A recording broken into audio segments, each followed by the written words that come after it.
We have traveled all over Kenya and East Africa to find hard-working farmers. We want to celebrate them while giving them the knowledge they need to improve their farms, get better yields, and become profitable farmers. We will see how farmers across the region can learn from experts and from each other in every way. Join us and our experts on this journey and share their families' experiences as they make these changes. Karibu to the Shamba Shape Up Safari.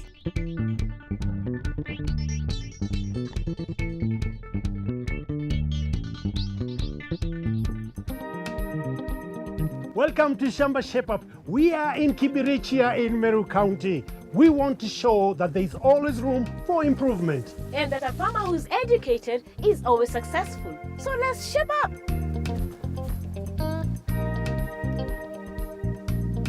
We are here to meet Nicholas. His mother is happy to have him manage her big shamba with help from some of the family members.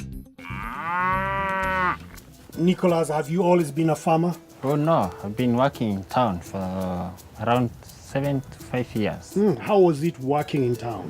Can't say really it's a reliable job. I've been actually hustling.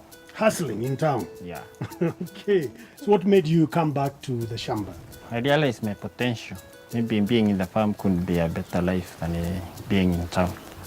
That's nice. So what would you like Shamba Shape Up to do for you? I've been looking forward for a partner who can give me better information, better technology, and link me with other companies that are interested in the farm. So you want to make money? I want to be a millionaire. Great. That's wonderful, that's wonderful. I know Shamba Shape Up is here. Yeah. And we'll work with you and see what you can do to make sure that you are shaped up. They have cows, vegetables, napier, and potatoes. Nicholas has spent a lot of time and effort investing in his potato crop. He has been trying a new way of growing potatoes from Lackland called the Viazi Power. Viazi Power uses a mixture of fertilizers which increase the number, size, and quality of potatoes per plant. The first treatment is done at planting, where potato seeds are soaked in a planting mixture and planted with improved fertilizers. There are 3 more treatments to do, and we have an expert from Lackland to tell us more about the second stage. Nicholas, we are very impressed that you want to make potatoes into a good business, and we are here to help you. So Nicholas, I'd like to know, how have you been getting on with Viazi Power? This is my first time I try my best. I want to see forward that I achieve what my goals. Oh, you're trying your level best. Yeah. Very nice. Now, Simon, tell us, at what particular stage are Nicholas' potatoes right now? The potatoes now are at the vegetative stage, which in Viazi Power we are terming as the 10-leaf stage, where we can start doing the 10-leaf foliar applications. Yeah. What is 10-leaf stage? Is the point where the potatoes have achieved 10 foliages, where they have the right sizes in terms of the surface area, and the stage where we can be able to apply the foliar for effective utilization. Yeah. So what does a farmer do first? The first thing that a farmer does in the 10-leaf stage is mixing the chemicals that are in the 10-leaf stage, which is basically a combination of nitrogen-based foliars together with phosphorus-based foliars, and also some boosters of growth, so that the potatoes can actually continue growing from the 10-leaf stage, now the vegetative stage, to now the flowering stages. Yeah. So the farmer has to mix the chemicals. Yeah, they mix the chemicals in what we call the product mix tank, where you take each chemical in the recommended rate, you mix them in 20 liters of water, and then you can start applying them on your farm. Yeah. Well, I think the best thing to do right now is to demonstrate to the farmer how to apply the chemicals. Yeah, good. You can surely do that. The 10-leaf stage is a foliar spray of a mixture of feeds which come together in a box for each stage of the treatment. Make sure you wear protective gear when handling chemicals and always read the instructions.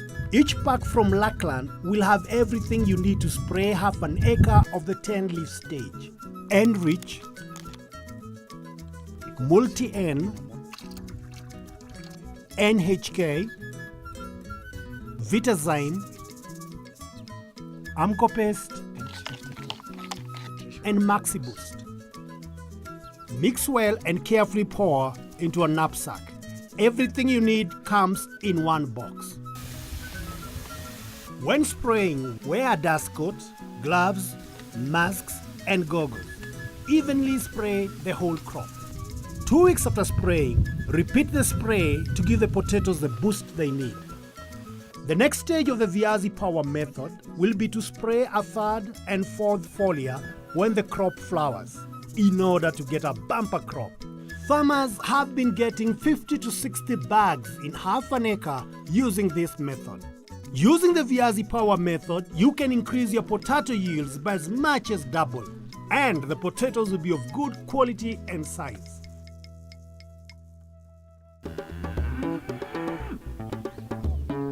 Coming up next, I have a good friend from Shamba Shape-Up, John from Coopers, to give Nicholas some advice on his cows, and one in particular. John, Nicholas here has many cows, and Marula here is in calf. Wow, Nicholas, congratulations in advance. Thank you. Yeah, it seems you're going to have milk soon, yeah? And another new calf, huh? So, how do you clean up this place? Because I found the place is not so much clean, and that can become an issue. Actually, I clean once in a day. So, one thing is that the place where mostly for the in-calf cows, like these ones, like Marula, is always good to clean well. Why? Because one, prevent diseases, prevent infections, and also keep away bacteria. And it's always good to cleanse very early in the morning and late in the evening, rather than do it in the midday. Because when you do it in the morning, you have cleaned up all the infections and all the bacteria that could have been there in the course of the overnight. And then in the evening, everything that could have come from the farm and has come to the shed is good to clean up in the evening, such that your cows will not have the cases of being infected. Mostly for Marula, who is already in calf, it's always good to keep it in the best place, the cleanest, because one, you are going to prevent what we call subclinical mastitis. Subclinical mastitis will not be visible now when it's already in calf. But the moment the cow is going to calve down, that's when you're going to find the cases of mastitis, thinking that it got infected at that time when it has just calved down. Unfortunately, it got infected when it was already in calf. And mastitis gets into the animal's system, not from the animal's body to the udder or to the teat, but it passes from the outside through the teat canal into the system of the udder. And that's why you get a lot of loss when your cow is going to calve down. So it's always good to clean up the place and disinfect it, because some of the bacteria and the microorganisms, they can be very much visible, and with only water you can't clean up everything. So it's always good you clean and you disinfect the place, and it's always good that for disinfection you do it after 7 days. So you just clean in the morning, in the evening, but on the 7th day you disinfect, because the Cooperside disinfectant is going to last for a long time of 7 days, and then after that your cows will be safe from now even to the time the cow is going to calve down. Yeah. So I think Naomi, you can help Nicholas to clean up the place and disinfect the place. Okay, I'm ready. Let's do it then. Make sure you sweep and wash the area twice every day and keep the floor clean and dry to stop diseases from spreading. Then remember to disinfect the area once every week. Mix 25 milliliters of Cooperside in 10 liters of water and use mixture to wash the shed. Cooperside is a disinfectant and is good for keeping cow sheds clean. You can also use it to clean chicken houses. So John, we've washed and disinfected the area. Yeah. Do you have any more advice you'd like to give Nicholas on the feed? So Mr. Nicholas, how do you prepare this? Well, it's very simple. I get my napier glass from the farm, hot straws from the farm, and the wheat straws from the store. Then use the shaft cutter. After that, I feed the animal directly. Directly? Yeah. So Nicholas, when I look upon your feed, is that you get napier glass directly from the shamba. It's recommendable every time you get the green matter from your shamba, could be napier glass, oat, freshly cut from the shamba, is advisable every time you put it somewhere for an overnight under the shade, it dries up, at least to lower the amount of water content in it, such that you can have a maximum dry matter intake in the animal's body when you're going to feed on it. Secondly, Nicholas, the mixture between your succulent or your fresh feed against your dry feed, which is your wheat straw, She's recommendable to be 50%, 50%. I can see this one is around 75% and only some few wheat straws.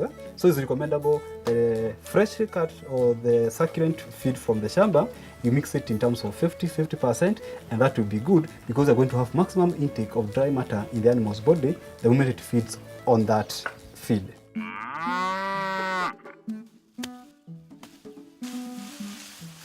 Nicholas needs to wilt his fodder before giving it to the animals and mix the right amount of dry feed. But it's not just the right feed that makes a difference. John tells Nicholas a cow in calf should have supplements. Maclick Plus helps calves to grow strong bones and helps the mother to give lots of milk and calf down easily. Kupakula Advanced Formula is a protein supplement which helps the calf grow a strong body, helps the mother to stay healthy and strong, and increases the amount of milk.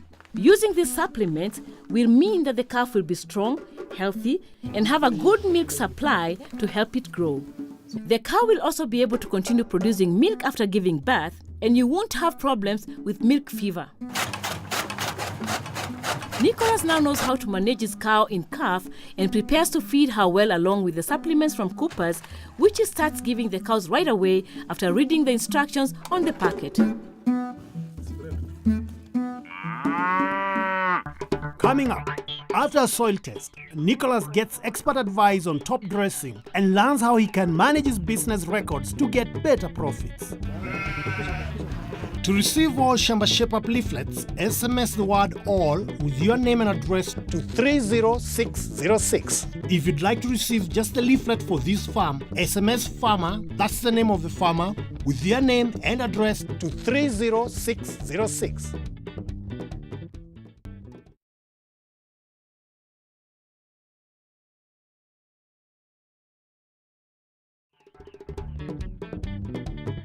Welcome back to Shamba Shape Up. We are still here in Meru County where Nicholas is expecting a bumper harvest of his potatoes. And we've also made sure that his cow is happy, healthy, and ready to calf down.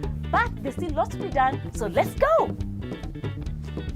Healthy yields don't just happen by accident on a shamba.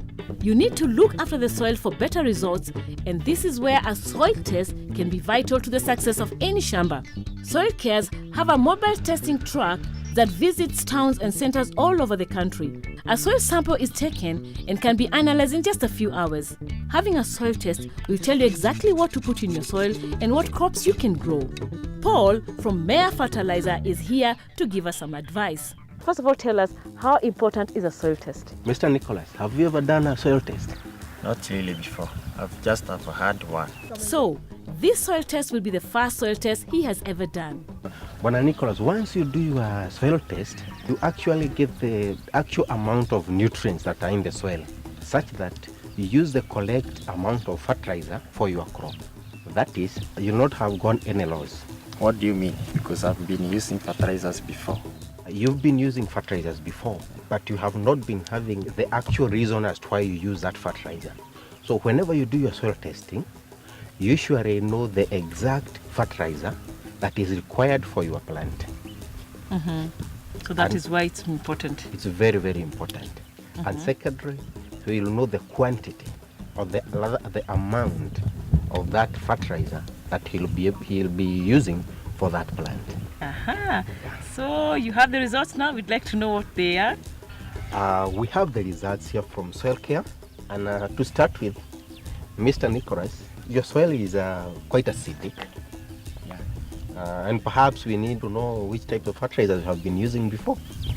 Well, actually before, when I was in school, I was trained to be using DAP for planting, and then probably top it CAN. Okay. That is for the maize case, you top at the knee height. Yeah. So that's the way I've been working all the way around. Okay. Yeah. Okay, what you need to know, even though you are taught in school, it's not bad to use DAP, but you need to use DAP whenever you have a supporting document, like what Soil Care has given us. That is the soil results after the analysis, because some fertilizers do acidify the soil. Once the soils are acidic, usually have some problem with availability of some elements like phosphorus. In your case here, we can see your pH is quite low, which is 4.9. And that is why we can attribute that to more of using that DAP, because if you've been using the DAP since you were taught in school, it can be some time back. So you have used a lot of DAP in your shamba. Right. Yeah, if I can further look at your results, I can see your nitrogen is quite low. So even though you were told that you can be able to top dress your shamba at once for your maize at knee high, we usually recommend you do what we call split top dressing. That is, you apply your CAN twice in a season for that crop. For the first one, you do when the crop is knee high, and the second one you apply it when the crop is flowering. Yeah. For his case here, you can see phosphorus is okay, and potassium is okay. So he'll only have to address the issue of nitrogen. Right. You sort that out with top dressing. Okay. Yeah. So you think this will need top dressing, what we are seeing? Yeah, if you can look at the shamba, how it looks like, you can see there is yellowing. Right. Yeah, of the maize in some patches. Right. That is a manifestation of the deficiency of nitrogen. Yeah, and with what we have come with it for Nicholas, we'll have sorted out his problem. So you have something for us? Yeah, it's a CAN, which will give us a 27% nitrogen. We'll have already sorted out the raw levels of nitrogen. So, Mr. Karaoke, you have already explained to me that I should apply the CAN twice. So how do I go about it, and what unit do I use? Okay, ordinarily, we usually recommend 10 grams per plant. But now we want you to apply it twice. So we want you to apply 5 grams at knee height and 5 grams at flowering stage.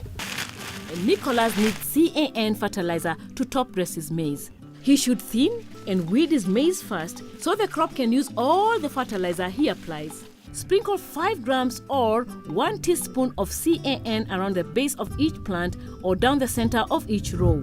Top dressing should be done twice in a season. Once when the maize is at knee height and once when the crop is tasseling. When you know the correct fertilizer to use on your soil and you apply it correctly, you will get a better profit from a bigger and healthier crop. So, paying for your soil test and a good fertilizer is a profitable thing to do.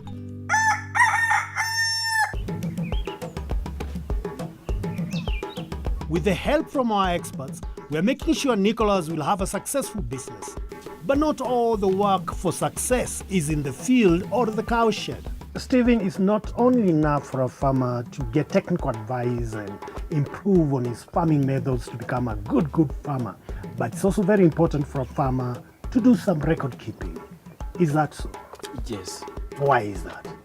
It's so because for a farmer to succeed in any business, any farming, you need to have records. The record which shows the way he is progressing in his business, and the record will be able to tell him whether he is moving forward or he is going backward. Yes. Nicholas, do you keep any record in your business? I keep the small record that I'm able to maybe differentiate if I made a loss or a profit. Maybe if it could get me to run better. What are some of the things you put in the record? Farm operation, that is from plowing, harrowing,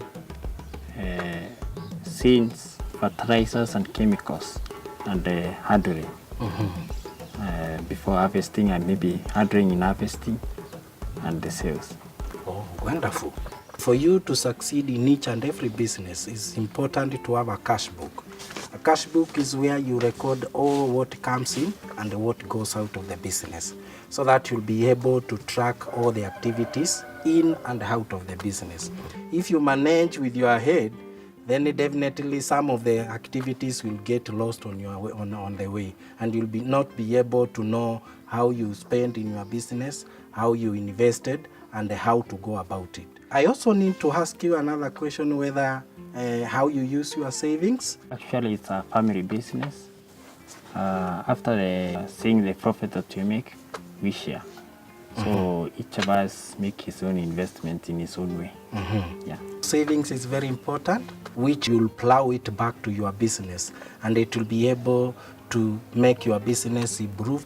There are so many channels of savings.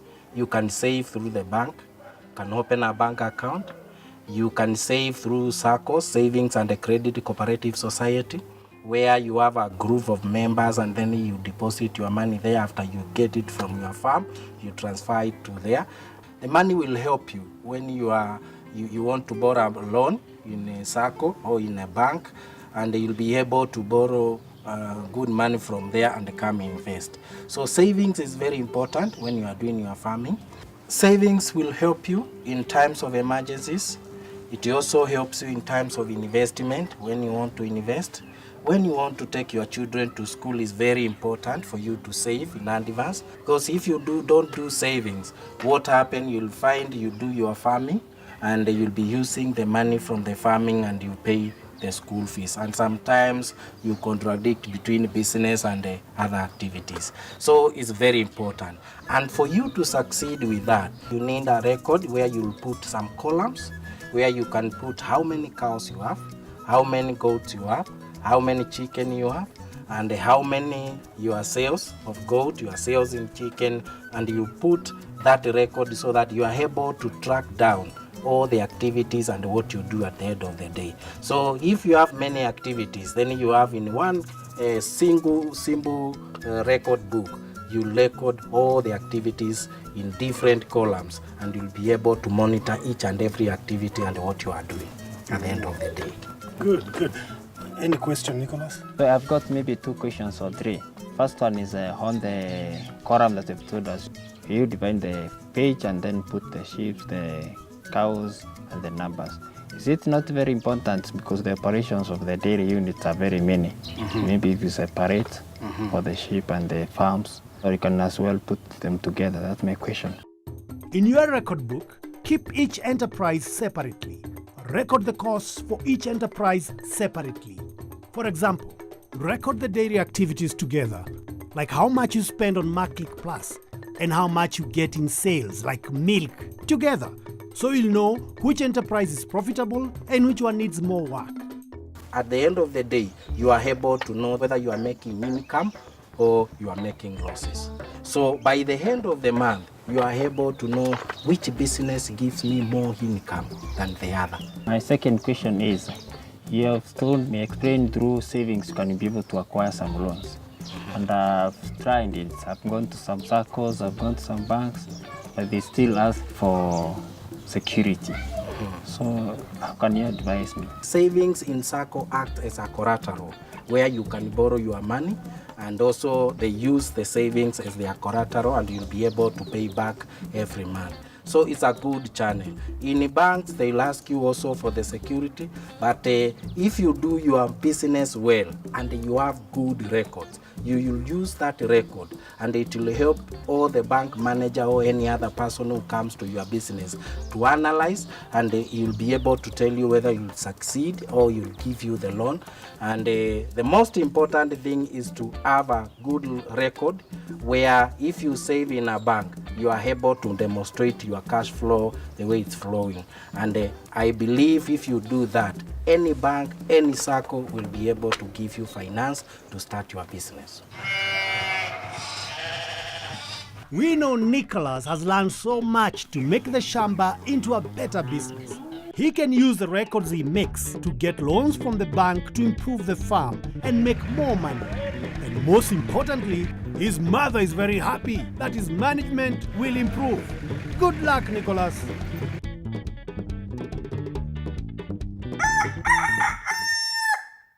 Where do you get answers from? Within us, from the radio, from your experts. What was this? Now, do you know actually you can get that information on your phone? Maybe with your crops, maybe with your cows. Your cows, your pigs. You want to get weather updates on the markets. All this information is on the end of your phone. iShamba will send you the information you want, when you want it, for your Shamba. And you can call them to speak to an expert to help with the difficult problems. All you need to do is send JOIN to 21606. And someone will call you back to tell you more. There is an expert at the end of your line. That's very good for me. Shamba Shape Up is online. To learn more about today's topics or to watch any of our previous episodes, visit shambashapeup.com, select the episode and click play. You could also visit our Facebook page, Shamba Shape Up, to get more information, get involved in discussions, and also get a chance to enter some of our great competition to win great prizes. You can also find us on Twitter @Shamba Shape Up, or simply text 30606.